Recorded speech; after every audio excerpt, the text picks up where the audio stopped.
Hey everyone, this is Isaac here, and welcome back to Isaac Reviews 2023. Nimona is one of the most fascinating animated projects to come out in recent memory. Originally a product of the late Blue Sky Studios, and based on the really good graphic novel of the same name by Nate Stevenson, the film was in production and things were going relatively smoothly despite some pushback regarding its LGBTQ+ themes, but then, well, we all know what happened to Blue Sky.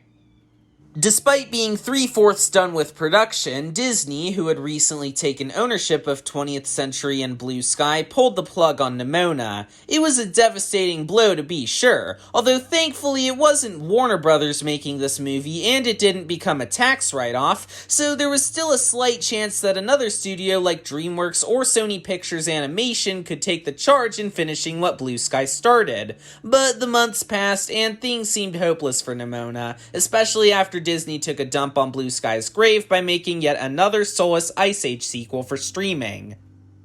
But then, out of the blue, something unprecedented happened. Nimona was resurrected and back in production, with Netflix and Annapurna Pictures finally giving audiences Blue Sky Studios' long-awaited swan song. We waited with bated breath, and despite Netflix yet again doing a poor job marketing it, they finally released it at the tail end of Pride Month for the world to see. I watched it during a flight, and all I can say is wow. Just wow.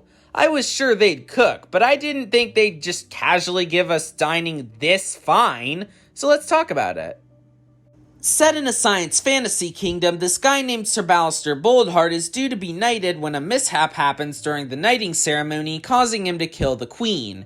Viewed by society at large as a murderer, he soon stumbles upon the titular Nimona, an eccentric teenager with the ability to shapeshift. So despite how Nimona could be the supposed monster he's sworn to destroy, Ballister decides to work with Nimona in the hopes that she could prove his innocence and restore his image among the people of the kingdom. It starts out very fast-paced and energetic, establishing the world and the characters inhabiting it as well as the conflict they face. Thanks to the great direction and pacing, however, it doesn't feel overwhelming and the movie does a great job utilizing the science fantasy genre through its world building. However, at its core, Nimona is a movie about the harmful impact of stereotypes. After the energetic first act cools down, we learn more about both Ballister and Nimona's internal struggles from how society views them, and they both heavily resonated with me. Let's start with Nimona herself. Her shapeshifting can be a metaphor for basically anything, and while I've seen some comparisons between it and being trans, and while I like and understand the comparison, my own personal correlation to Nimona's shapeshifting is my neurodivergence. Because I'm autistic and because I suck at communicating with other people, people have always seen me as annoying and weird among several other self-deprecating adjectives, not to mention society at large can seem to have a general disregard for the autistic community through panderizing ableism and harmful stereotypes, and this was sorta reflected in my eyes through Nimona constantly being labeled as a monster for being different. As for Ballister, him being framed and shunned by the kingdom reminds me of my own struggles throughout my freshman and sophomore years of high school. Because of my terrible communication skills, this is naturally highlighted with girls, and even if I'm simply trying to be polite, the frequent outcome is that the girl I'm talking to sees me as if I'm a teenage Harvey Weinstein, which has led to some very drastic accusations on the part of multiple people. Also, going back to Nimona real quick, because of how harshly she's shunned by society, there is some minor commentary about depression and suicide, culminating when Nimona makes a sacrificial suicide attempt during the climax. And while these themes aren't as prominent as some other movies, they're still handled extremely tactfully, respectfully, and realistically, and even managed to squeeze a few tears out of me. Plus, if it means I get to dunk on Dear Evan Hansen and how badly it handled its mental health themes, then hey, that's a plus. Going beyond this movie's really powerful themes, though, Ballister and Nimona are just really endearing as characters overall. Riz Ahmed and Chloe Grace Moretz were excellent in their voice roles, and their chemistry they had with each other was spot on. And the two other major characters this movie focuses on are quite interesting. Ambrosius Goldenloin has a very complex moral dilemma regarding whether he betray the institution he's sworn to protect or the man he loves, making for some interesting development that all plays into that of the film's true antagonist, the director. As much as the characters in this movie call Nimona a monster, the director is the true monster here. She's a cold, unrelenting, irredeemable menace bent on maintaining absolute control of her constituents, and is more than willing to manipulate or murder anyone in her path. And in an era of villains with half-assed redemptions or convoluted misunderstandings, it's nice to see the likes of her, Big Jack Horner, and the High Evolutionary who are just pure evil the whole way through.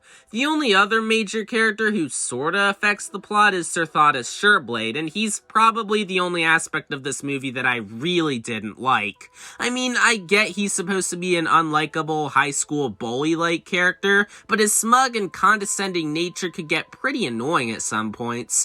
Thankfully not enough to make the movie worse overall, but yeah, I still didn't like him. Well, I've gotten this long into the video without talking about the animation, so let's talk about the animation. Even if a lot of Blue Sky's filmography was very mediocre, I cannot deny that they've crafted some lovely animation for the stuff they've put out, and that shines in the work they started and that VFX house DNEG finished. Of course, it'd be very easy to compare this to Spider-Verse with it abandoning conventional realism and going for a more stylized look, but if there's one thing I've come to adore about the Spider-Versian animation style, as I call it, it's that the movies emulating it can also provide their own unique flair in order to stand out from their contemporaries. In the case of Nimona, it goes for a more cel-shaded look with bright colors and energetic character movements, and I must say, it looks excellent. As previously mentioned, the design of the kingdom is beautiful and really nails the science fantasy aesthetic, coupled with the stellar character animation and exhilarating action scenes, which were also helped by the excellent score by Christoph Beck.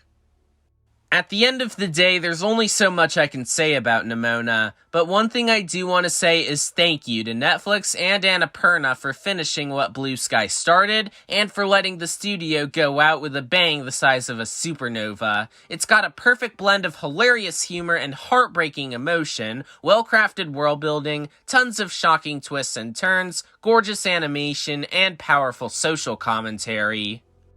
For anyone who's struggled with their identity or who's felt like an outcast before, this is the perfect movie to watch. I'd also recommend this to Blue Sky fans since this is easily the studio's best film by a long shot, and fans of the graphic novel should also get a kick out of this since it retains the spirit of its source material while also exceeding at doing its own thing. As much as I wish Blue Sky could still be alive and kicking, and as much as I wish Nimona could have been a sign of great things to come from the studio, I couldn't think of a higher note to go out on than this movie. It's a 10 out of 10 as far as I'm concerned, and a strong contender for one of the best movies of 2023. Next time, I'll be talking about Indiana Jones and the Dial of Destiny. I've already seen it, and yeah, it was definitely a movie. Hopefully I can get my videos for it and Ruby Gillman Teenage Kraken out before I go on a camping trip in a few days, but if not, sorry for the inconvenience. Anyways, thanks for watching this video, subscribe for more videos like this, and I'll see you all next time. Bye!